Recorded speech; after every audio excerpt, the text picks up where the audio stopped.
khususnya pada arwah Pak Long Ismail yang telah pergi demi Allah Subhanahu wa taala, dan juga ahli-ahli jamaah surau ini yang telah pergi seperti arwah Pak Jaafar, arwah Pak Non, dan lain-lain yang saya tidak hafal dia punya nama, dan juga ruh-ruh arwah yang ada di alam barzakh di kubur di belakang surau kita ini. Lahumul Fatihah. A'udzubillahi minasyaitonir rajim. Bismillahirrahmanirrahim. Alhamdulillahirabbil alamin arrahmanir rahim maliki yaumiddin. Iyyaka na'budu wa iyyaka nasta'in ihdinas siratal mustaqim siratal ladzina an'amta 'alaihim ghairil maghdubi 'alaihim waladdallin. Alhamdulillahirabbil alamin wassalatu wassalamu ala sayyidil mursalin wa ala alihi wa sahbihi ajma'in. Asyhadu an la ilaha illallah wa asyhadu anna Muhammadar Rasulullah. Allahumma shalli ala sayyidina wa habibina wa syafi'ina wa zukrina wa maulana Muhammad sallallahu alaihi wasallam. Syukur kita kepada Allah Subhanahu wa taala karena Allah masih lagi memberi kehidupan kita. Mudah-mudahan sisa-sisa umur kita yang masih ada ini dapat kita gunakan untuk berbuat bakti kepada Allah dan sama manusia, dan dapat kita jadikan peluang untuk kita bertaubat daripada seluruh kesalahan, kekhilafan yang kita telah lakukan, sama ada sengaja atau tidak sengaja. Sesungguhnya manusia ini tidak pernah terlepas dari salah dan silap. Itulah adat manusia, itulah kelemahan manusia yang Allah telah ciptakan kita. Tetapi Allah bagi peluang untuk kembali kepadanya dengan jalan bertaubat kepadanya. Tuan-tuan, saudara-saudari yang dirahmati sekalian,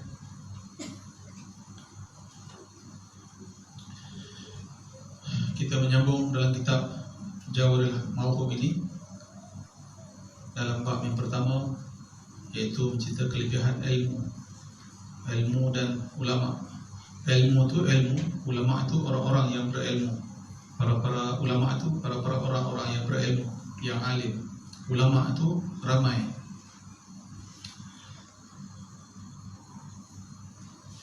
Dan siapa ada kitab ni, buka muka surat 15. Dan daripada Umamah, daripada Nabi SAW bersabda bahwasanya Allah Ta'ala dan malaikat dan ahli langit dan ahli bumi dan ikan di laut, selawat mereka itu, yakni minta ampun mereka itu atas orang yang mengajar akan manusia dengan kebajikan.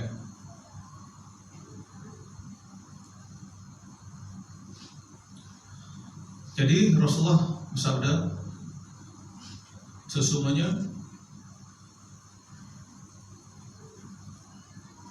orang yang mengajar, yang memberi ilmu, yang mendidik, minta panjangkan umur mereka dan diampunkan dosa-dosa mereka. Ya, siapa dia? Yaitu ahli-ahli yang di langit dan di bumi, ikan di laut, para malaikat. Apa yang di bumi itulah dia, tumbuh-tumbuhan, binatang-binatang. Apa di langit, apa saja yang di langit. Para malaikat dan segala ikan di laut berselawat ke atas orang-orang yang meminta ampun, mohon kepada Allah supaya ampunkan dosa orang-orang yang mengajar manusia yang lain. Jadi besar fadilatnya, besar kelebihannya, darjat di sisi Allah bagi orang yang mengajar ilmu yang bermanfaat. Dan daripada Anas radhiyallahu anhu, daripada Nabi sallallahu alaihi wasallam, barang siapa kasih bahawa menilik kepada pemerdekaan Allah daripada api neraka, maka teleh olehmu kepada orang yang belajar ilmu. Maka demi Tuhan, diberi Muhammad dengan tangan kudratnya. Tiada daripada orang yang belajar ilmu yang pergi datang kepada penat orang alim melainkan di surat Allah baginya dengan tiap-tiap langkah ibadah setahun, dan diperbuat baginya dengan tiap-tiap langkah itu mahligai di dalam syurga, dan berjalan ia di atas bumi, dan bumi minta ampun baginya. Jadi Rasulullah SAW yang bermaksud, demi Tuhan Allah yang memegang, kudrat Allah yang memegang kekuasaan, tidaklah orang bagi pelajar ilmu itu pergi datang balik, pergi balik tiap-tiap minggu ke tiap hari ya, pergi belajar. Kepada penat orang alim melainkan di surat baginya dengan tiap-tiap penat dia pergi jumpa orang alim, penat dia datang belajar, letih dia, melainkan disuratkan baginya tiap-tiap langkah ibadah setahun. Tiap-tiap langkah yang dilangkah itu ibadah setahun. Jadi berapa langkah kita datang. Jadi kalau kita naik motor tetap dikira langkah juga. Dan diperbuat baginya tiap-tiap langkah itu mahligai dalam syurga. Tiap-tiap langkah itu satu mahligai. Macam tak logik. Tapi syurga itu memang tak logik, luar daripada jangkaan. Kerana Rasulullah bersabda, nikmat syurga itu tak pernah dilihat oleh mata, tak pernah didengar oleh telinga, dan tak pernah terlintas di hati. Yang ini kita terlintas ni tiap-tiap langkah itu satu syurga. Bahkan lebih dari itu lagi sehingga hati tak mampu nak memfikirkan, nak membayangkan macam mana hebatnya nikmat syurga itu. Jadi setiap langkah itu satu syurga. Dan berjalan di atas muka bumi, dan bumi minta ampun. Berjalan atas muka bumi nak pergi daripada rumah ke surau, ke masjid atau tempat-tempat ilmu yang lain.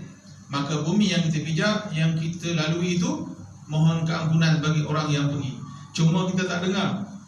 Kalau kita dengar, kemungkinan dua. Yang pertama, kita akan bertambah semangat untuk belajar pergi. Yang kedua, mungkin kita jadi takut.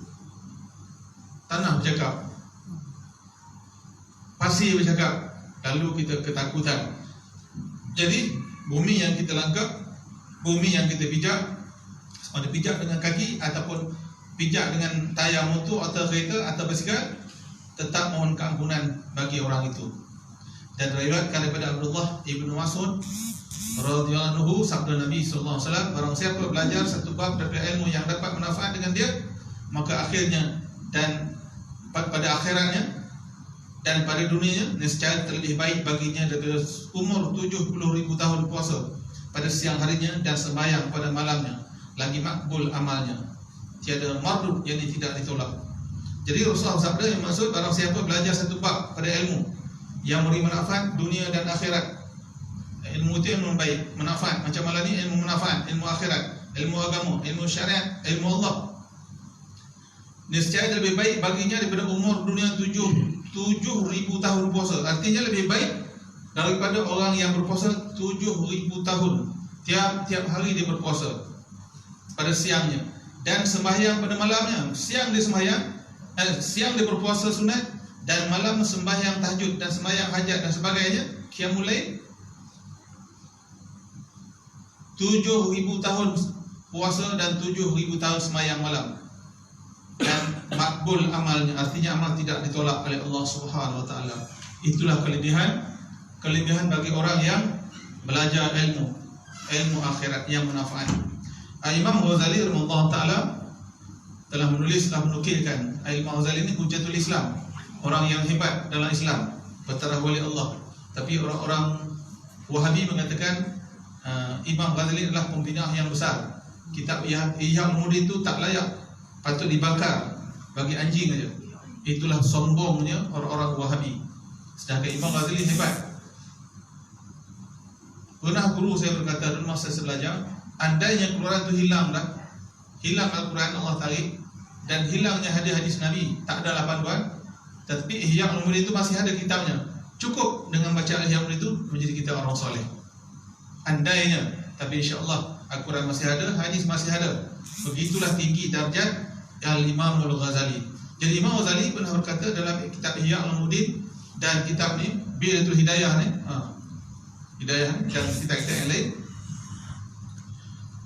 ilmu yang manfaat pada seseorang itu, ilmu yang manfaat pada seseorang itu, ilmu yang memberi manfaat pada seseorang yang belajar ilmu. Faham ya? Ilmu itu memberi manfaat pada orang yang belajar ilmu. Yang pertama, dia belajar ilmu itu menambah takut lagi dia kepada Allah Subhanahu wa taala. Yang pertama.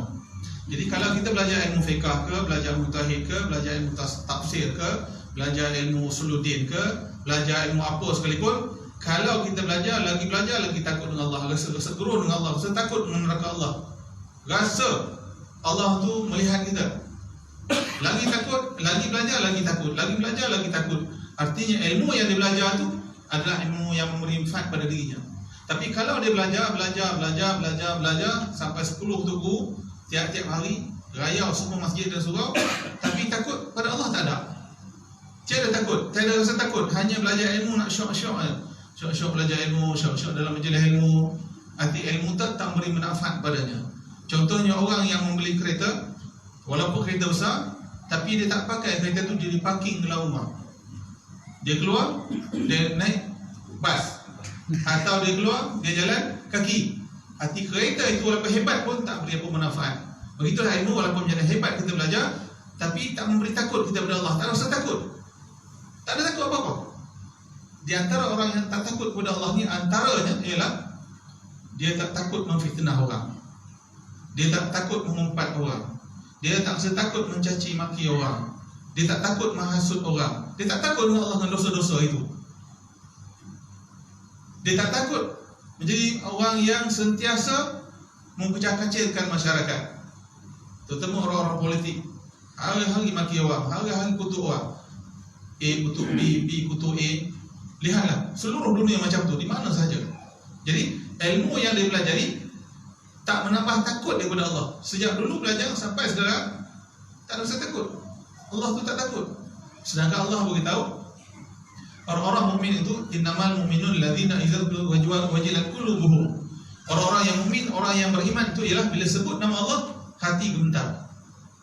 Sebut nama Allah hati gemetar. Macam para sahabat. Itu tanda orang mukmin. Allahu Akbar, diam. Sama Allah dengan diam sama rasa, tak ada beza.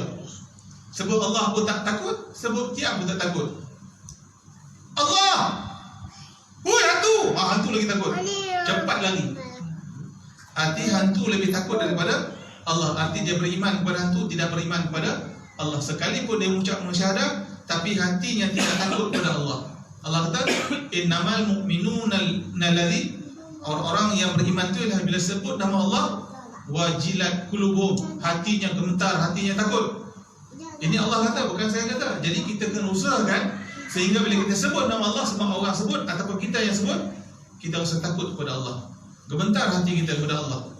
Maka itu tanda iman. Jadi kalau kita belajar ilmu, belajarlah macam mana belajar sekalipun, tetapi tak rasa takut dengan Allah, maka ilmu tu tak memberi apa-apa manfaat kepada kita. Seperti kita memiliki pisau yang tajam, pisau tajam itu ibarat ilmu yang banyak, tapi pisau tu tak memberi manfaat. Nak potong sayur, kita pakai gigit dengan gigi, pisau letak tepi.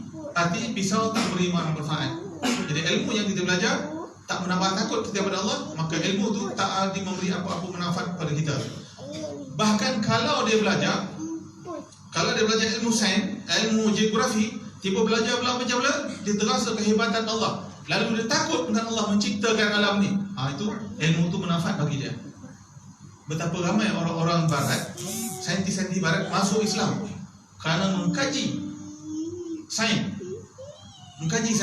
Contoh salah seorang, saya lupa nama profesor, ahli saintis di Amerika tu, dia buat kajian kenapa Islam mengharamkan babi pegang tak boleh. Dan bila pegang kena najis babi atau anjing, khususnya babi, maka orang itu diminta basuh 7 kali air, sekali dengan air tanah dan 6 kali dengan air biasa, air bersih, air mutlak. Jadi dia kata sedangkan orang-orang kafir mereka makan babi, bahkan babi itu sedap, kenapa Islam melarang? Bahkan sentuh pun tak boleh. Maka buat kajian, maka timbullah di dalam babi itu ada kuman. Kita baru tahu. Kita tahu ada kuman itu bukan kita yang beritahu, orang barat yang beritahu. Mereka yang kaji dalam babi, daging babi ada kuman, virus. Dan virus ni tak boleh mati dengan apa-apa pun. Jadi dibuat kajian dalam Islam, kalau kena babi kena basuh air tanah sekali.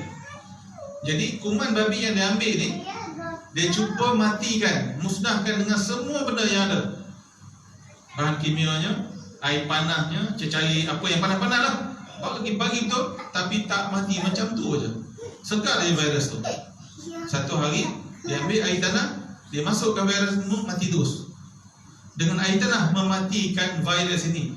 Oh, rupanya betul Islam ni mewajibkan kalau kena babi atau anjing basuh dengan air tanah. Satu dah dia kata, memang benar Al-Quran. Yang kedua, dia mengkaji perangai babi. Dia ambil baby babi ini, dia bela babi ini daripada baby sampai umur 3 tahun. Dia bela dalam tempat yang yang bersih, dengan aircon yang bersih pergi makan elok-elok. Selepas 3 tahun dia lepaskan satu tempat dekat hutan gitulah, dia letaklah apa benda kamera ke apa, dia tengok keluar aja babi tadi ni, walaupun dah dipelihara secara bersih 3 tahun, keluar tetap dia cari benda kotor juga, tetap dia cari lembah juga, tetap dia cari benda-benda busuk juga. Oh begini rupanya babi, perangainya buruk. Jadi kalau manusia begitu buruknya, macamlah babi juga, suka yang buruk, suka yang busuk. Jadi lalu saintis ni mengucap dengan syahadat asyhadu an la ilaha illallah wa asyhadu Muhammad, Islam dia kerana dia mengkaji babi. Nampak? Beriman dia takut dengan Allah, dia yakin dengan Al-Quran. Bila dia mengkaji ilmu apa sekalipun, kita ada tak bila kaji ilmu sains atau ilmu geografi atau ni, bertambah iman kita. Kalau bertambah, memberi manfaat. Jadi menambah takut kepada Allah. Ilmu apa pun bila belajar bertambah takut kepada Allah, maka ilmu itu adalah ilmu yang memberi manfaat pada orang itu. Sekalipun ilmu itu ilmu dunia, ilmu itu ilmu matematik, ilmu sains, ilmu geografi dan ilmu lain, dia kaji belajar, tambah dia takut kepada Allah. Lagi dia belajar sains, lagi dia takut kepada Allah. Lagi belajar, lagi tambah iman kepada Allah. Maka itu ilmu manfaat. Tetapi andai dia belajar agama sekalipun, buka kitab, mengaji, baca Quran, baca hadis, tapi tak ada takut, biasa aja. Keluar kan mengumpat, keluar kan mengata, keluar dari majlis ilmu mengata, menghasut orang, mengumpat, mengata, buka aib orang dan lain-lain. Maka ilmu yang dia belajar tak ada apa-apa, kosong, tidak memberi manfaat, tak ada takut kepada Allah. Yang kedua, menambah semakin tahu keaiban diri sendiri. Belajar, mengaji kata ilmu yang manfaat pada seseorang tu, dia belajar, ditambah nampak aib dia. Aku begini ni, tak boleh ni. Sebelum ni aku semayang lewat, saya buat semayang ni silap keaiban. Aku lepas ni kena rajin semayang, kena tepat waktu. Contohnya belajar, mengumpat, bukian. Tak boleh ni, aku tak mengumpat ni. Artinya dia dapat melihat keburukan keaiban diri sendiri bila belajar. Itu manfaat pada dia. Macam cermin letak kat depan, kita tengok cermin tu kalau memberi faedah pada kita tengok muka kita, mesti kita nampak. Ilmu tu ibarat cermin pada seorang. Jadi tengok cermin, kita akan nampaklah parut mana ke, kudis ke, apa benda ke. Dengan kita nampak tengok cermin tadi, maka kita boleh membaiki wajah kita. Kita boleh membaiki apa yang kita tak nampak. Itulah ilmu menyuluh diri sendiri, bukan menyuluh orang lain. Tapi kalau kita belajar, pergi suluh orang lain, kita duk kata orang lain. Lebih kalau guru tu lah mengajar, duk mengata orang, lagi tak ada apa artinya. Anak murid tak dapat manfaat, tok guru pun tak dapat manfaat. Hanya tok guru tu dapat duit kalau dia beri 100, 200, 50 ringgit, tu je. Tapi manfaat tak ada apa-apa. Jadi lagi belajar ilmu menambah tahu tentang keaiban diri kita. Sebab keaiban diri kita inilah yang membawa kita terjun ke neraka Allah Subhanahu Wa Taala. Keaiban kesalahan diri kita lah menyebabkan kita masuk azab Allah Subhanahu Wa Taala. Jadi dengan belajar ilmu, kita tahu keaiban kita, lalu kita baiki keaiban kita, maka berfaedahlah pada dia ilmu tu, menyebabkan dia akan terselamat daripada neraka Allah Subhanahu Wa Taala. Ini kita ikuti kuliah atau ceramah, duk mengata orang. Kata orang ni secara sindiran ke, secara terus ke, duk mengata orang yang dia tak kata diri dia. Jadi kalau kita belajar ilmu tak nampak keaiban diri, arti ilmu tu tidak menjadi cermin pada dia, tak ada faedah. Ibarat cermin tu besar tapi kelabu tak nampak, buang je cermin tu, tak ada faedahnya cermin tu. Jadi ilmu itu tujuan untuk menyuluh dan melihat keaiban kita, kekurangan kita dalam semua hal, dalam ilmunya, dalam ibadahnya, dalam akhlaknya, dalam imannya, dalam kehidupan kita. Dia menyuluh, lalu kita membetulkan keaiban itu. Yang ketiga, Muhammad kata menambah makrifat kepada Allah dengan bertambahnya ibadah. Makrifah ini mengenal, ma'rifatullah mengenal, hati bukan tahu. Kalau tahu di akal dengan ilmu, tahu Allah. Kalau sekarang tahu Allah ni semua orang tahu. Bahkan orang kafir pun tahu Allah. Kalau Cina kata Tuhan Allah. Kalau orang Arab, dia akan kata wallahi. Itu biasa orang Arab, orang Kristian sebut wallahi, demi Allah. Dia yakin Allah itu Tuhan. Jadi menambah makrifat kepada Allah ni hati makrifat. Nampak terasa sungguh Allah tu maha hebat, maha kaya, maha mengetahui, maha berkuasa, maha menghukum, maha melaksanakan, maha berhendak. Kalau dia nak kata mati kun fayakun. Makrifat itu kata makrifatullah. Hati mengenal Allah, akal mengetahui, hati mengenal. Ramai manusia hanya mengenal, mengetahui dengan ilmu, tapi hati tak mengenal. Berapa ramai orang yang belajar tauhid tapi hati tidak bertauhid, tak makrifatullah. Apa dia kata? Imam Ghazali kata apa tandanya orang tu makrifatullah? Iaitu dia belajar fiqh, belajar kitab ni, kitab apa, kitab, menambah lagi ibadah dia. Kalau sebelum ni tak sembahyang tahajud, dia belajar ilmu, bertambah tahajud dia. Kalau sebelum ni zikirnya ada ala balai lah 5, 10 satu hari, bertambah belajar bertambah lagi 100, 200, 1000, 2000 zikir dia, bertambah ibadah. Kenapa? Dia ma'rifatullah, hati mengenal Allah. Sebab Allah suka pada orang beribadah, Allah suka orang yang berzikir, Allah suka pada orang yang bertaubat, Allah suka kepada benda-benda yang baik. Lalu bertambah lebat kebaikan dia, lebat ibadah dia. Tapi kalau belajar pimai tangtu je, pimai tangtu je, yang besar, yang nampak lebat pada dia perut apa? Bulat orang kenduri, tiap malam kenduri, perut bulat.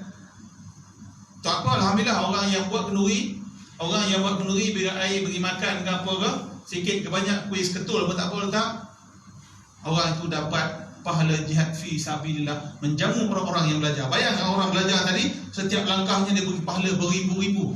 Jadi kalau orang yang meraihkan orang belajar, beri makan orang belajar, beri minum orang belajar, maka dia dapat pahala macam mana orang tu belajar. Apatah lagi dia sekali belajar, itu pun dia dapat pahala, sedekah pun dia dapat. Lebat. Jadi orang yang belajar ilmu ni akan dapat menambah ma'rifatullah. Apa tandanya? Bertambahnya ibadah dia, kata Allah. Kata Imam Al-Ghazali rahimahullah ta'ala.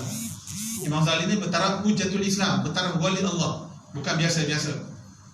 Jadi cuba suluh diri kita, bertambah tak ibadah kita? Kita dah mengaji kat sini surah dah berapa tahun dah? Bukan saja tuan-tuan perempuan, saya sendiri pun suluh. Hang ni duk mengajar orang, hang tambah tak ibadah? Tambah tak baca Quran? Tambah tak zikir? Tambah tak wirid? Tambah tak sedekah? Tambah kebaikan? Tambah baik ke akhlak? Jadi ibadahnya bertambah. Itu tanda dia ma'rifatullah. Dia mengenal Allah, dia yakin syurga itu ada, dia yakin balasan itu Allah itu ada. Walaupun sebesar zarah Allah akan balas. Khairan syarra yara. Sebesar zarah kebaikan Allah akan perlihatkan, sebesar zarah kejahatan juga Allah perlihatkan juga. Jangan main-main, jangan buat pasal. Sebesar zarah ni besar itu. Kalau besar jari, yang besar itu lagi cepat di Allah tunjukkan di akhirat nanti. Jadi suluh diri kita, adakah kita telah ma'rifatullah, kita dah mengaji daripada muda sampai ketua lah ni, sampai sekarang ni. Terutama saya yang mengajar ni, ini lagi berat. Orang mengajar lagi berat. Hang pun pandai cakap tapi hang pun tak buat apa. Hang pun karut. Tok guru pun karut. Tok pumpang, dia lagi teruk pada anak murid. Dia lagi tak ibadah, lagi buruk akhlak, lagi buruk perangai dia. Jadi apakah menambah atau tidak ibadah kita di sisi Allah? Dah tak kita puasa sunat? Dah tak kita bangun malam? Dah bangun malam belum? Belum? Ada tiap malam bangun kencing. Saya lah, tuan-tuan perempuan bangun ibadah, saya bangun kencing memang tu tetap dah. Saya penyakit saya sama dengan apa ni, Pak Harun ni. Kerap kencing. Jadi makin tua bukan bertambah banyak bangun malam untuk ibadah, makin tua makin banyak bangun kencing. Jadi bertambahnya ma'rifatullah dengan tanda bertambahnya amal ibadah. Kalau hari ni tadi kita zikir 10 kali zikir, besok 100, lusa 200, tulan 300, 500, 1000, beribu-ribu. Allah kata apa? Wa zkurullaha katsiran la'allakum tuflihun. Berzikirlah pada Allah banyak-banyak, mudah-mudahan kamu menjadi orang yang berjaya. Ini kata Allah, firman Allah beri jalan. Arti barang siapa tak berzikir, maka tiadalah kejayaannya di akhirat nanti. Ibaratnya dia berniaga tak ada apa-apa untung. Kalau setakat yang wajib tak selesai, tuan-tuan. Setakat wajib ni macam pokok terus je. Dah tak ada pokok aja, tak cantik. Tapi bila kita yang buat wajib, buat yang sunat-sunat, Maka seperti pohon yang rindang, yang buahnya yang apa? Yang dahannya banyak dan rimbun pula daunnya, cantik, boleh berteduh dan keluarkan bunga, keluarkan petik dan berbuah pula. Maka itulah hasilnya bagi orang-orang yang beriman. Jadi cuba kita lihat diri kita, apakah telah menambah makrifah kita kepada Allah atau tidak dengan kita belajar ilmu selama ini. Yang keempat, kata Imam Ghazali, mengurangkan cinta kepada dunia. Belajar ilmu, terutama ilmu tasawuf ke ilmu apa, belajar tambah tak tamak.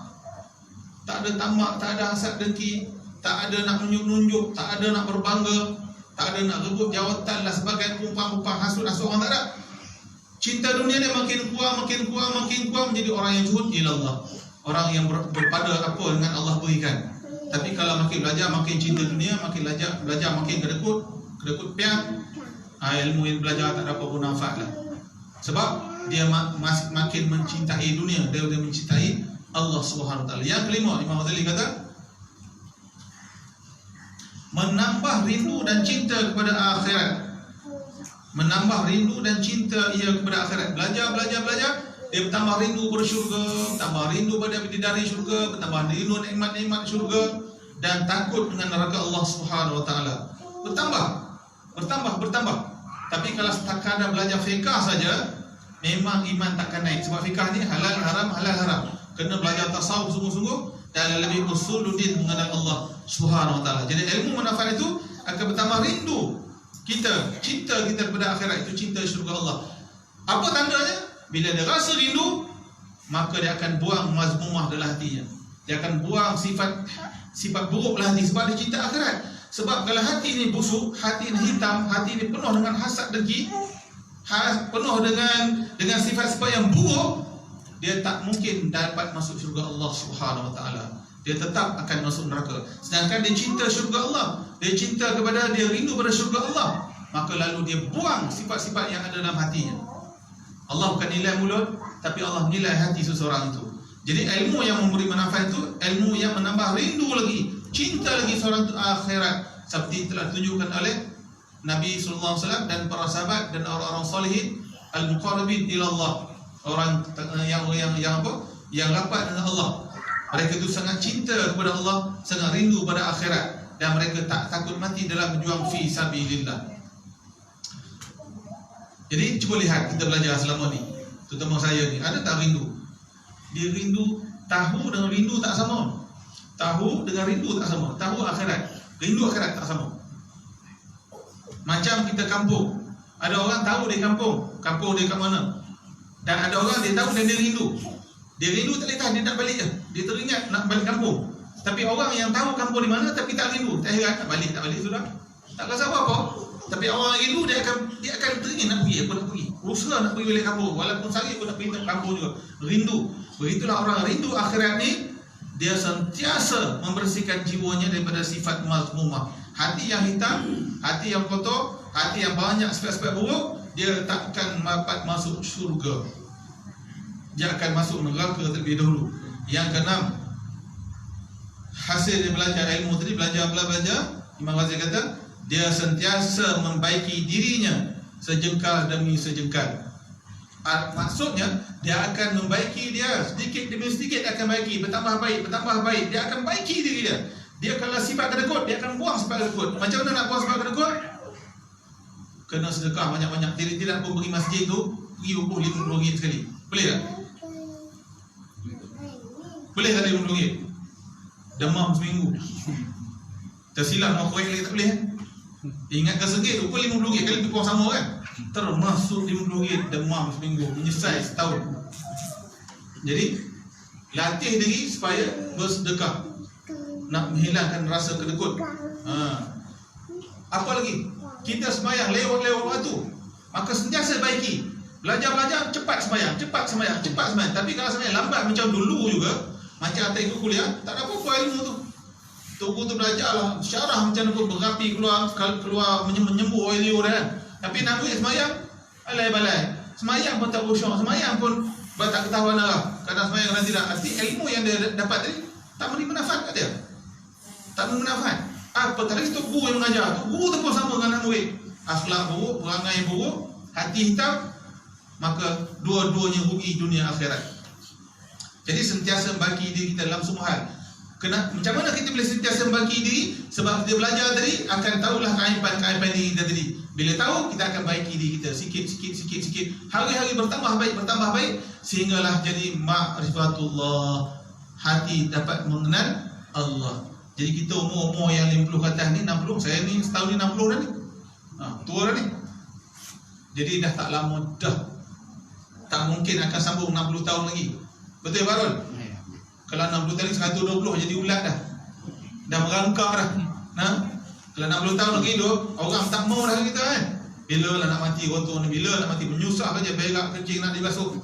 Jadi mungkin 10 tahun lagi, mungkin 5 tahun lagi, mungkin 8 tahun lagi. Dalam sekitar tu je, mungkin 12 tahun lagi. Bukan lama 12 tahun, 10 tahun bukan lama. Pimai dah setahun, pimai dah setahun kan. Innalillahi rajiun. Tengoklah berapa ramai keliling kita yang telah pergi. Sangat terkesan dengan pemurnian mereka. Jadi sentiasa membaiki diri, tapi bukan duk mengata orang. Kata sana keluar, kata orang sana, kata orang sini, kata itu umpat sana, kencing sana, hasut sini, bergaduh jiran sama jiran, bergaduh kampung dengan kampung, bergaduh negeri dengan negeri, bergaduh kawan dengan kawan sebab dia. Maka artinya ilmu yang dia belajar tak memberi apa-apa kebaikan pada dia. Kosong. Bila kosong, maka tidaklah dapat redha Allah. Yang ketujuh, Imam Ghazali kata, yang ketujuh, terselamatlah dia dari tipu daya syaitan. Sebab syaitan yang kerja dia tak ada lain melainkan untuk menipu daya manusia. Syaitan pernah beritahu Allah cerita dalam Quran, saya sebut dia punya apa? Mana je mahfuznya? Lebih kurang. Wahai Allah, aku akan datangi manusia itu, tak kira lelaki perempuan, akan datangi manusia itu dari depannya, dari belakangnya, dari kanannya, dari kirinya, dari atas dan dari bawah. Arti semua sudut dia datang. Kalau orang tu kedekut, dia akan besar-besar ke kedekut tu. Kalau dia ni pemarah, dia akan besar-besar ke pemarah tu. Kalau hati hasad dengki, dia akan subuh-subuh hasad dengki tu lagi. Kalau dia gila pangkat, dia akan subuh-subuh, syaitan subuh-subuh gila pangkat lagi. Kalau dia gila puji orang, maka syaitan kembang supaya dia suka puji orang. Kalau dia ada sifat khianat, maka syaitan akan kembang lagi, akan subur kali sifat khianat dia.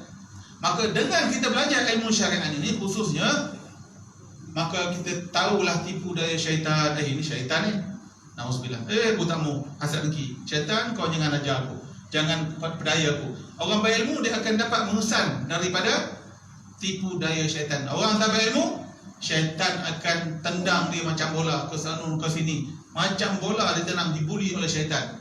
Mati-mati dalam mazmumah. Jadi kalau dia belajar ilmu syariat sekalipun, tapi dia sentiasa ditipu oleh syaitan lanatullah. Macam orang berperang sama Islam tu perang. Syaitan subur dengan kemarahan. Lagi-lagi perang, penuh lagi. Dia datang ke dendam, dia datang ke hasad dengki, dia datang ke hati, perang, tibai. Maka berperang manusia antara puak dengan puak, terutama Islam dengan Islam. Maka terselamat dia dari tipu daya syaitan kalau dia berilmu. Jadi bila dia ada ilmu, terselamat daripada syaitan, maka itulah ilmu yang memberi manfaat kepadanya. Kalau tak ada apalah, pimai tang tu lah. Tu wangguk dia angguk, tu geleng dia geleng. Pimai tang tu juga tak ada berubah apa-apa. Jangan. Maka ilmu itu akan mendakwa ke tidak akhirat nanti. Sabda Nabi sallallahu alaihi wasallam, ana madinatul ilmi wa aliyun babuha. Aku bendahara perbendaharaan ilmu dan Ali pintunya. Jadi Rasulullah berkata, ni hadis sahih, Rasulullah berkata, aku Madinah. Arti Madinah ni bandar perbendaharaan ilmu, dan Sayyidina Ali adalah pintunya. Arti nak dapat ilmu Rasulullah melalui pintu Sayyidina Ali. Maka tak kala mendengar segala orang Khawarij akan hadis ini, hasad dengki mereka itu atas Sayyidina Ali menjadi bertambah-tambah. Khawarij ini tahu tak Khawarij apa dia? Tahu tak? Baru. Jadi jangan namakan anak Muhammad Khawarij. Khawarij ini asal perkataan Arab kharaja, keluar. Khawarij orang yang keluar. Ukhruj, keluarlah. Itu fi'il amar. Khawarij orang yang keluar. Jadi Khawarij ini dia tak sokong Sayyidina Ali dan dia tak sokong Muawiyah. Dia kata dua-dua ni semua tak boleh pakai. Dia tak mau ikut dua-dua ni. Maka dia pas satu fahaman lain, itu nama Khawarij.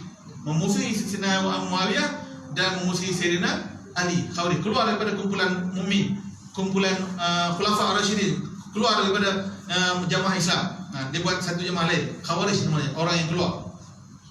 Jadi puak-puak Khawarij ni bila dengar hadis ini dibacakan, maka dia jadi sakit hati. Sakit hati, maka berhimpunlah 10 orang yang besar-besar daripada mereka itu dan berkata mereka itu, ingat azan. Kita tanya akan dia pada satu malam seorang. Jadi Khawarij nak memalukan Sayyidina Ali. Khawarij nak memalu Sayyidina Ali, seolah-olah Rasulullah itu cakap bohong, sedangkan Rasulullah itu sadiqun apa ni? Sadiqun masduq. Hafal dua tu dah cantik dah. Rasulullah sadiqun masduq. Boleh tahan mengaji ni. Hafal istilah, kalau ustaz-ustaz hafal istilah lah. Istilah tu, istilah benda tu sama ya. Sadiqul masduq, benar dan membenarkan. Sadiqu benar, masduq membenarkan. Sesuatu benar lagi membenarkan. Jadi dia nak uji Sayyidina Ali, nak kata hasad dengki supaya Sayyidina Ali ni malu, supaya Rasulullah ni apa dia cakap tak betul. Maka dia himpunkan 10 orang ulama-ulama Khawarij yang hebat-hebat. Daripada seorang betapa dijawabnya. Jadi setiap orang bertanya satu soalan yang sama kepada Sayyidina Ali. Apa jawabnya? Kalau kita lah tanya 10 orang tanya soalan yang sama, apa nak jawab? 5 orang tanya, dah habis aku jawab orang. Tanya apa ni? Ni nak buktikan Ali ni adalah pintu kepada ilmu. Maka jika dia kata, maka jika ia jawab bagi tiap-tiap seorang daripada kita lain-lain jawabnya, maka kita ketahuilah bahawasanya ia memang alim. Sungguh seperti kata Nabi. Jadi Khawarij kata, kalaulah kita tiap-tiap orang tanya soalan yang sama, tapi dia jawab lain-lain, tapi benda tu betul, maka memang sahlah. Khawarij kata, Sayyidina Ali memang betul lah apa yang hadis Nabi kata. Maka datang seorang daripada mereka itu dan berkata, hai Ali, ini soalan yang pertama. Orang yang pertama, hai Ali, ilmu afdal, hai Ali, ilmu afdalkah atau hartakah? Arti maksudnya, mana yang lebih utama, mana yang lebih hebat, ilmu atau harta? Maka jawab Sayyidina Ali, ilmu afdal daripada harta. Maka katanya, apa dalilnya? Kau kata ilmu lebih baik daripada harta, apa dalilnya, apa hujahnya? Jawab Sayyidina Ali, kerana ilmu pakaian anbiya dan harta pakaian Qarun dan Syaddad dan Firaun dan Haman dan Namrud dan umpama mereka itu. Jadi kata ilmu lebih baik daripada harta, sebab ilmu adalah ilmu adalah pakaian para nabi-nabi. Ilmu nabi-nabi itu semua berilmu. Tapi harta adalah pakaian kehidupan Qarun, Syaddad, Firaun, Haman, Namrud dan lain-lain. Maka lebih baiklah ilmu daripada harta. Habis, selesai. Betul? Yang kedua datang orang kedua pula tanya. Kemudian datang yang kedua bertanya. Ia seperti dahulu juga, sama juga. Mana lebih baik afdalnya? Pada ilmu atau harta? Maka dijawab oleh Sayyidina Ali, ilmu afdal daripada harta. Apa dalilnya? Kerana ilmu itu memelihara engkau dan harta engkau dipelihara, dan engkau dan harta engkau pelihara akan dia. Di masa tu. Jadi datang kedua, soalan yang sama juga. Ilmu lebih afdal daripada harta. Yang kedua tanya, kenapa? Sayyidina Ali berkata, sebab ilmu memelihara engkau, tapi harta engkau yang pelihara dia. Betul tak? Harta tak pelihara, harta pelihara kita. Tak, kita harta, kereta, motor, berkunci itu jaga dia ni, yang kena curi, duit ke apa kena curi. Tapi kalau ilmu tu yang jaga kita. Kita nak sedikit ilmu, jangan. Ilmu kata ni tak boleh. Nak jadi jahat, jangan. Ilmu tu akan mengawal kita. Ilmu yang ada tu akan memimpin kita terselamat. Tapi harta kita yang jaga dia siang malam, takut pencuri, takut rosak. Maka betapa afdal ilmu itu daripada harta. Kemudian tanya pula orang yang ketiga datang. Kemudian datang yang ketiga bertanya, sama juga soalannya. Maka dia oleh Sayyidina Ali, ilmu itu lebih afdal daripada harta, kerana punya harta itu banyak seteru dan orang punya ilmu itu banyak taulannya. Kenapa yang ketiga dia kata ilmu itu lebih afdal daripada harta? Sebab orang banyak harta banyak seteru. Betul tak? Orang banyak harta banyak seteru. Orang yang miskin mana ada pagar kunci sampai 10, 20 geri sakan, tak ada. Sebab tak ada musuh, tak ada orang untuk umpak. Ambil lah. Ambil lah. Beli tu ambil lah. Tapi orang kaya raya, oh banyak dia musuh, dia pompak. Kunci sana, kunci tak siap, tak cukup kunci dengan apa, kamera CCTV lagi, panggil polis lagi, macam-macam. Banyak musuh. Tapi orang yang banyak ilmu, banyak taulannya, banyak kawan. Sebab dia menyampaikan ilmu, banyak kawan. Dia sampai ilmu, ada orang dengar, ramai ilmu. Banyak orang yang suka padanya. Kemudian datang pula orang keempat bertanya yang sama. Maka dijawab oleh Sayyidina Ali, ilmu afdal daripada harta. Kerana harta itu apabila engkau nafkahkan dia, kurang dia. Dan ilmu apabila engkau nafkahkan, ia akan bertambah. Baiknya ilmu pada harta itu, kata Sayyidina Ali, sebab kalau engkau keluarkan harta ni, nafkahkan harta ni, belanjakan harta ni, makin kurang. Adakah makin bertambah? Dalam poket kita ada 100, kita pergi belanja, masih 100 ke atau dah kurang lah? Kurang. Tapi ilmu makin beri, makin kita beri, makin ilmu bercambah. Tak percaya, cuba tuan-tuan duduk sini, buka kitab, mengajar. Lagi mengajar, lagi ilmu bertambah. Lagi mengajar, lagi ilmu bertambah. Sebab tu orang yang baca kitab, baca sikit, huraian yang banyak. Tapi huraian yang betul lah, yang huraian merapu tak ketahuan. Banyak cerita hebat diri, banyak cerita hebat tu, hebat tak payah lah. Kita cerita hebat ilmu sudah. Diri tak cerita korang. Jadi kalau ilmu kita ajar, kita beri dia bertambah. Dia bertambah ingat, bertambah bercambah. Tu dia. Maka carilah ilmu. Kemudian datang pula yang kelima bertanya yang sama juga. Maka jawab Sayyidina Ali, ilmu afdal daripada harta, kerana empunya harta itu diseru dengan nama bakhil dan cela, dan punya ilmu diseru dengan nama besar dan mulia. Orang yang banyak harta akan ditanya bakhil. Sampai bila disebut, ada tajuk apa? Haji Bakhil. Haji Bakhil, Bakhil, Ustaz Bakhil. Tok Bilal Bakhil, apa lagi? Macam-macam bakhil lah, orang kaya bakhil. Tapi orang yang ada ilmu akan digelarkan dengan hebat pada Sahibul Fadilah, yang mulia Ustaz Ahmad, yang berbahagia. Itulah orang kaya, bakhil tu kedekut baik. Jadi maka ilmu lebih baik daripada harta, kata Sayyidina Ali. Datang pula yang keenam bertanya sama juga. Maka Sayyidina jawab, ilmu afdal daripada harta, kerana harta nak dipelihara akan dia daripada pencuri, dan ilmu tiada dipelihara akan pencuri. Tak ada siapa yang nak curi ilmu. Bahkan kalau curi, maka tak berkurang. Jadi kita kena bekerja supaya pencuri jangan curi kita punya harta. Tapi ilmu, ada orang boleh curi harta kita? Ilmu kita. Dia tengah tidur, dia pasang satu alat, letak kat otak ni, sedut. Ustaz besok pagi hilang. Apa? Tak tahu apa dah, ilmu habis dah kosong. Masuk dalam tabung kawan tu, masuk dalam otak orang tu. Dah, mak tak pasal-pasal dia pergi kuliah ni. Saya tak reti dia pergi kuliah dah. Dia tarik lah. Mak dah ambil tarik ilmu saya, curi dah. Jadi ilmu tak boleh dicuri. Tak boleh dicuri. Tak ada siapa boleh curi ilmu, sebab dia duduk di akal dan duduk di hati. Tapi harta kena curi. Banyak harta kita kena curi. Pisang orang Pak Long kena curi, kat situ pun kena curi. Tinggal batang je, buah tak ada. Surau pun pernah kena curi. Macam-macam. Jadi oleh itu carilah banyakkan ilmu. Banyakkan ilmu maksudnya daripada banyakkan harta. Yang keenam. Datang pula orang ketujuh bertanya yang sama. Maka Sayyidina Ali berkata, harta ilmu afdal daripada harta, kerana punya harta hisab akan dia pada hari kiamat, dan punya ilmu disyafaat akan dia pada hari kiamat. Maksudnya orang yang banyak harta dia akan dihisab. Jangan cemburu, jangan sakit hati pada orang banyak harta kaya, sebab mereka itu akan merangkak di atas siratul mustaqim. Sebab tu Rasulullah minta, Rasulullah berdoa dengan Allah, minta Rasulullah tu nanti bersama orang-orang fakir di padang mahsyar. Himpunkan bersama orang-orang fakir. Sebab orang fakir yang beriman, bertakwa, dia akan masuk syurga. Sebab tak kisah nak tanya apa. Bersikap, tak ada motor, tak ada duit, tak ada cukup makan, tak ada apa nak hisap. Tapi orang kaya akan ditanya, kereta kenapa 4 biji, kenapa 5 biji, kenapa 3 biji, beragam-agam, tanya semua. Maka ada yang ditanya tu duduk di padang mahsyar itu untuk setiap segi beratus-ratus ribu tahun.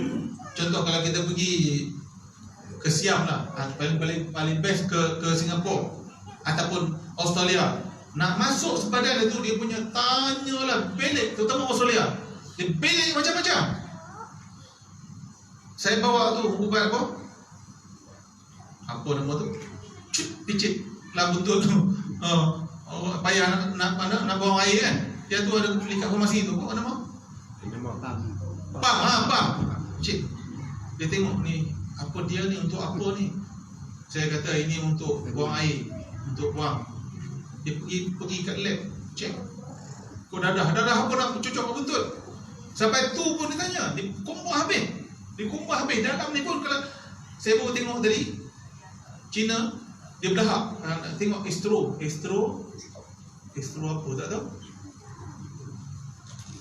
732 ke? Saya tengok estro juga. Ni memang ustaz ni. Orang ustaz yang up to date. Jadi rancangan tu dia pasti border dunia, macam mana orang nak masuk. Jadi selalunya Australia, Cina ni 2 orang, dia berlahap. Dia punya custom dia jadi pelik. Kenapa kau berlahap? Dia bohong, kata dia makan banyak kena berlahap banyak. Dia syak, dia telan dada. Jadi masuk dalam dia punya scan tu, tengok tak ada apa. Belahap pun ditanya. Habis jenis orang yang kembung-kembung tu, jadi masuk Australia, berjam-jam kasi tes sebab belahap. Kejap. Jadi mungkin kamu makan sesuatu dalam perut menyebabkan belahap. Macam tu. Itu dunia sama dunia. Bayar di akhirat sebesar zarah pun akan ditanya. Sebab itu orang miskin jangan hasad dengki, jangan cemburu pada orang kaya. Sebab orang kaya dia akan lambat masuk syurga. Bahkan mungkin itu akan membawa dia masuk neraka Allah Subhanahu Wa Taala. Orang miskin masuk macam kilat, tak ada apa dah. Kalau kita masuk Singapura, masuk Australia, handbag tak bawa, lagi apa pun tak ada, poket baju pun tak ada, nak cek pun jalan masuk. Tapi kalau bawa beg sebab 10 beg tu dia lambatlah, buka satu belik satu sini. Tengok 732 tak silap saya.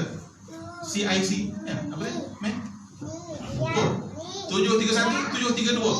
Saya suka tengok apa ni, Eropah punya menapis orang yang masuk ke negara dia. Dahsyat. Cina pun pelik juga, macam-macam. Yang saya tengok tadi bewak tokek tu kan. Bewak tu masuk hidup. Bila tengok dalam tray tu hidup, dia kata, apa benda yang hidup ni? Buka biawak tokek. Tu dia. Tak boleh masuk Australia. Jadi mana tu? Yang ketujuh, ilmu harta benda harta, kena punya harta dihisap. Dan punya ilmu diberi syafaat akan dia pada akhirat. Orang banyak harta akan dihisap, akan ditanya. Orang yang banyak ilmu akan dapat syafaat. Tu tadi dengan pahala beribu-ribu dengan syurga. Lagi banyak ilmu, lagi banyak belajar, lagi banyak dapat syafaat pertolongan Allah dan Rasulullah sallallahu alaihi wasallam. Kalau lagi banyak harta, lagi banyak hisap, lagi banyak harta, lagi banyak hisap. Maka sebab itu orang kaya jangan berbangga kekayaannya, jaga bermegah, jangan sombong, sebab kamu akan mungkin masuk ke neraka. Akan lambat masuk syurga. Dan orang miskin jangan susah hati, jangan rasa terhina, sebab kamu adalah orang yang akan mudah masuk ke syurga Allah Subhanahu Wa Taala. Jadi oleh sebab itu ilmu lebih baik daripada harta. Yang ke-8, datang orang ke-8 bertanya yang sama juga. Maka Sayyidina Ali jawab, ilmu lebih baik daripada harta, kerana harta binasa dengan lama masa dan ilmu tiada binasa dengan demikian itu. Harta ni lama-lama kita simpan binasa tak? Rumah lama-lama buruk, kereta lama-lama jual besi buruk kan. Motor lama-lama beli 3,000 jual 800. Buruk. Harta semua akan jadi buruk. Macam mana pun akan jadi buruk. Tapi ilmu kita simpan lagi lama lagi segar, lagi lama lagi segar. Orang berilmu dia akan hidup. Tengoklah salah seorang, walaupun kita tak suka dia, ada orang tak suka dia, tengok apa ni, Tun M. Dia orang yang paling banyak membaca. Dia antara orang paling baca. 94 muat. Jadi sembang kita yang umur 60 ni tak tahu nak apa, tak ingat apa. Dia orang yang banyak membaca, banyak ilmunya. Jadi ilmu ni bila masuk dalam otak kita, dia akan menyegarkan otak kita. Orang yang banyak ilmu ni, dia payah kena penyakit nyanyuk. Orang yang banyak ilmu payah kena penyakit nyanyuk. Cuba tengok tu, tunjukkan orang-orang alim, para ulama yang nyanyuk, ada tak? Ada. Yang nyanyuk apa dia? Pegawai tinggi, mantan pengarah, mengata nyanyuk sebab dia tak ada ilmu. Tapi ustaz-ustaz jarang dengan nyanyuk ni. Ustaz-ustaz ke ulama-ulama yang hebat-hebat tak ada nyanyuk kan? Sebab ilmu tu menyegarkan otak dia. Maka banyakkan ilmu. Nah, banyak ilmu kena datang belajar. Yang ke-9, kemudian datang yang ke-9, bertanya saya jawab yang sama juga. Sebabnya kerana harta mengeraskan hati dan ilmu menerangkan hati. Harta ni mengeraskan hati. Orang banyak harta, hatinya keras. Dia fikir harta je. Nanti kalau pergi surau kuliah, takutlah kena curi, rumah kena masuk dia orang, bla bla bla bla. Hati keras, lagi hati keras, lagi keras. Tapi ilmu kita belajar lama tambah lembut. Mula-mula mungkin kita terima, tapi bila selalu diulang-ulang, dia akan lembut. Betul juga ustaz tu kata. Betul juga ustaz tu kata. Aku dah hidup lama dah tahajud, tak pernah sekalipun. Kena mula lah. Boleh tak mula-mula ni tahajud? Boleh tak? Tahajud 2 rakaat aja. Usolli sunnatul tahajudi rakaat ni lillah ta'ala. Sembahyang, doa pendek, tidur balik. Dapat tahajud dah pahala. Seperti beribadah sepanjang malam 2 rakaat aja. Boleh 2 rakaat. Tadi siang raya merata boleh. Panjang gunung, panjang sungai, gedah tu gedah ni, tapi nak bangun malam 2 rakaat tak boleh. Saya memang tak boleh. Tuan-tuan perempuan boleh. Itu saya kata saya memang tak boleh. Jadi walaupun mula kita tak boleh terima ilmu tu, tapi bila dia ulang-ulang dengar, dia akan melembutkan hati. Lembut betul juga. Terpuk tak baik, betul juga. Rasa dengki tak baik, betul juga. Jadi ilmu tu akan melembutkan hati, tetapi harta benda akan mengeraskan hati seseorang tu hingga dia menjadi sombong, kedekut, bakhil, takabur dengan hartanya. Maka datang yang ke-10, last. Ilmu pertanyaan yang sama, maka Asy-Syaikh Ali kata ilmu lebih baik, lebih afdal daripada harta. Kerana apa? Kerana ilmu afdal daripada harta kerana empunya harta mendakwakan ketuhanan sebab hartanya, dan punya ilmu mendakwa kehambaan. Orang yang banyak harta ni, contoh Firaun, Qarun, dia rasa dia macam Tuhan. Namrud, dia rasa dia Tuhan dah. Kalau banyak harta dia kaya, dia rasa macam Tuhan. Kita akhir zaman tak mengaku Tuhan, tapi dah macam solat dia Tuhan, tak bertuhankan Allah Subhanahu Wa Taala, tak bertuhankan Allah. Dia kerana dia banyak harta, dia jadi sombong, angkuh, takabur. Boleh buat orang semangat. Tengoklah TV tu. Saya tengok YouTube. Tuan-tuan kalau nak iklan pula. Tuan-tuan kalau nak tengok macam-macam berita, macam-macam cerita, buka YouTube kat rumah. Kena beli TV digital yang baru. Kena kat rumah masuk Wi-Fi, Unify. Maka buka YouTube tu, seluruh dunia boleh lihat. Macam-macam cerita tu. Buka wajah-wajah kematian akan keluar tu. Macam mana orang mati, macam mana muka orang mati, orang baik mati macam mana, orang jahat mati macam mana, yang terbeliak mata dia terjelit dah. Cuba tengok, sampai takut nak tengok. Rumah tu takut terjelit lidah ni. Ada yang mati senyum, ada yang mati tengah wajahnya tenang. Salah seorang yang saya tengok, apa ni Allah, satu tu guru dekat Arab, dalam apa bahasa Inggeris ni? Apa bahasa Inggeris? Tak reti bahasa Inggeris. Wajah-wajah kematian maksudnya? Dead face. Fail dead. Pandai dia tunggu. Saya tahu lah maksud nak nyebut, tak reti. Jadi seorang ulama ni, dia tengah kuliah macam ni, kuliah. Dia kata, marilah kita bertakwa kepada Allah. Jangan sekali-kali kita durhaka kepada Allah. La ilaha illallah mesti kita ucapkan. Mati. Arti dia mati tadi selepas mengucap la ilaha illallah. Rasul kata barang siapa mati waktu nazak dapat mengucap la ilaha illallah, maka dia masuk syurga. Beruntung guru ni. Bayanglah tu. Siapa Allah macam tu lah. Kalau kerja mati tak tuan-tuan uruslah. Kita tahu apa dah. Dan sambung kitab ni, ajar balik. Jadi tengok kat YouTube. TV itu YouTube tu berfaedah. Kalau kita tengok faedah, yang tak faedah banyak juga melambat. Tengok faedah. Tak apa keluarkan duit, masuk Unify, beli cerita, kita nak tengok perkembangan dunia. Macam-macam type apa keluar. Maka menambah ilmu lagi. Tapi hati-hati, jangan terkelip untuk guru Wahabi, mampus. Jadi maka dia kata punya harta mendakwa dia Tuhan. Jadi kena harta banyak, tanah banyak, itu banyak, dia berlagak mendabik dada. Hang tahu siapa aku? Hang tahu tak siapa aku ni? Boy. Hang siapa? Aku ni siapa? Hang tak tahu lah. Aku abang long kawasan ni. Berapa ramai dah mati, tengok kubur belakang, berapa ramai dah mati dah. Contohlah kan, bangga tepuk dada pada ni. Orang miskin ada tak buat macam tu? Ada, itu miskin sombong namanya. Dah lah miskin sombong pula. Rasul berkata, Allah paling benci orang sombong. Tetapi Allah paling benci orang yang miskin tapi sombong. Orang kaya sombong Allah benci, Tapi lebih benci orang yang miskin tetapi sombong. Dahlah miskin sombong. Nak sombong apa? Bersikap gaya-gaya itu pun berapa kali terpancit dah. Motor pun lah sayap apa minta nak sombong. Orang kaya dia sombong, padan juga sebab kereta besar, rumah besar, pengaruh boleh tahan, tapi tetap berdosa. Padahal hal ni tak ada apa, pun sombong juga. Jadi orang tua Melayu kata bodoh sombong. Dahlah bodoh sombong, tak tahu apa bodoh sombong.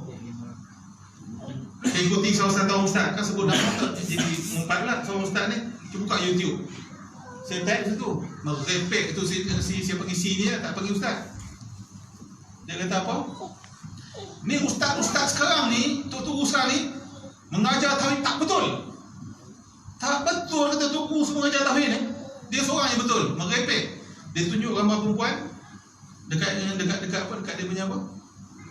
Ni anak saya ni. Gambar tunjuk gambar perempuan. Lepas tu Nabi kata, cantik tak? Cantik. Inilah wajah Tuhan. Tak kau tu. Dia kata inilah wajah Tuhan. Takkan syirik kita dia orang faham. Oh, wajah Tuhan je tu. Merepek. Dia baca ayat Quran pun tersangkut-sangkut. Baca ayat Quran pun tersangkut. Tak ketahuan Arab. Dia tulis tanbihul ghafilin pun tak betul. Tulis Melayu bukan Arab. Tapi mendakwa tu semua tak betul. Tauhid ni semua tak siapa pandai yang mengajar dia seorang. Dan ilmu dia ilmu laduni dari Allah. Allahu akbar. Sombong piak. Sombong piak. Ini orang yang tak alim nak mengaku alim, maka orang akan jadi sesat lagi menyesatkan orang lain. Jadi afdal ilmu pada harta, kerana dengan harta tadi banyak kita akan sampai bersifat ketuhanan, mengaku sebagai Tuhan. Tetapi yang punya ilmu mendakwa kaabah, dia lagi banyak belajar ilmu, lagi menafak dari dia sesombong, dari tawaduk, rendah diri, dia takut dengan Allah tak ada apa lakunya Allah. Orang yang beramal ilmu dia akan merendah diri, dia takkan kata dia hebat lah. Dia hebat lah, dia alim lah, dia itulah, tak. Dia akan kata dia ni jahat, dia ni ilmu tak ada. Itulah hasil belajar ilmu. Tapi orang yang tin kosong dengan tin bersih, mana kalau ketuk kuat bunyi? Tin kosong, tin, boom. Tapi tin penuh, kena katok, tin, tak bunyi besar. Jadi orang yang tak ada ilmu ni sombong lebih. Orang ada ilmu dia tak boleh sombong. Maka belajarlah ilmu manfaat lebih daripada harta. Kata Sayyidina Ali, Nabi ni. Kata Sayyidina Ali, jikalau bertanya mereka itu akan daku pada masalah ini, nescaya aku jawab dengan jawapan yang berlainan selama hidupku. Maka datang mereka itu masuk Islam sekaliannya. Masuk Islam balik. Khawarij ni dah keluar dari Islam, dia nafikan semua khalifah-khalifah ni, dia masuk Islam balik, mengucap dan syahadah balik. 10 ulama Khawarij. Khawarij ni adalah salah satu mazhab yang sesat, yang bid'ah. Salah satu akan masuk neraka Allah. 73 puak, 71 puak masuk syurga, 72 masuk neraka. Salah satu adalah puak Khawarij, Syiah, Murji'ah, Jabariyah, Qadariyah, dan dia salah satu Khawarij. Masuk Islam. Sayyidina Ali berkata, andai datanglah siapa-siapa pun bertanya soalan yang sama, aku akan jawab akan beri jawapan yang berlainan seumur hidupku. Boleh kita pergi, Mat? Besok cuba saya tanya Mat 10. Satu salah jawab 10 jawapan. Boleh? Lama-lama menyebai. Apa Ustaz? Apa tak ada lain tanya? Macam tepu lah kan. Kalau tuan tanya saya soalan yang sama, apa ni? Dah tanya sudah lah. Tanya soalan lain lah. Apa ni? Saya jawab lah. Tanyalah. Saya kata kalau kau tanya aku semua hidup, aku akan jawab dengan lain-lain jawapan, tapi tepat. Maka betul lah sahabat Rasulullah Ali itu, Sayyidina Ali itu adalah babul ilmu, pintu ilmu. Rasulullah itu dia punya perbendaharaan, bank ilmu. Sayyidina Ali adalah pintu ilmu. Dan akhir saya nak baca, bukan akhir ni, banyak lagi ni, malam ni je. Sabda Nabi sallallahu alaihi wasallam, man intaqala li ta'lama ilman ghufira lahu qabla ay yakhtuwa. Barang siapa berpindah kerana belajar ilmu, yakni syar'i, diampun baginya dahulu daripada baru melangkah ia daripada tempatnya, yakni jika menghendaki dengan belajar itu bagi wajah Allah Ta'ala. Bagi orang yang berhijrah berpindah untuk belajar ilmu. Dia keluar meninggalkan Al-Usta ni nak pergi satu tempat belajar ilmu. Kat pondok mana-mana. Dia nak belajar. Sebab sini dia tak nak masa belajar apa, tak kira tak ada guru tu. Dia pergi pindah belajar. Maka dia pergi pindah belajar tu, dia ampun baginya dahulu daripada bahawa dia melangkah. Sebelum dia melangkah pindah tu, Allah ampun dosa dia. Dosa mana? Dosa-dosa kecil. Dosa besar kena bertaubat. Dosa dengan orang kena bertaubat, kena minta ampun. Ini dosa-dosa kecil yang kita buat. Dengan kita nak pindah saja, Allah hapuskan dosa-dosa kecil. Tapi dosa besar kena bertaubat. Dosa dengan orang kena minta ampun kepada orang tu. Dia takkan tergugur macam tu saja. Melainkan seorang tu kafir. Bila kafir, dia beriman saja kepada Allah, maka seluruh dosa dia macam mana pun akan Allah ampun. Tapi jangan tertipu syaitan pula. Syaitan kata baik kau kafir dulu. Dah Islam ni, engkau murtad dulu, lepas tu kau Islam. Hilang punya dosa, bukan hilang dosa, bertambah dosa lagi. Ini orang kafir yang totok asli kafir, yang memang kafir. Masuk Islam, maka Allah hapuskan dosanya. Tapi orang Islam murtad, masuk Islam tetap dia berdosa. Tuan-tuan saudara-saudara Islam, maka begitulah besarnya, hebatnya belajar ilmu. Alhamdulillah guru kita tak melani. Assalamualaikum Ustaz. Assalamualaikum. Dah saya dapat berapa pahala dah? 7,000 tuan-tuan tak mau saya dulu. Bagi salam kau alim kata Rasulullah dapat 7,000 pahala. Jadi mudah-mudahan ilmu yang kita pelajari akan memberi manfaat pada kita. Jadi kita belajar ilmu, maka beramallah dengan ilmunya. Mudah-mudahan Allah pimpin kita dengan hidayah dan taufiknya. Sekian, wabillahi taufiq wal hidayah. Wassalamualaikum warahmatullahi wabarakatuh.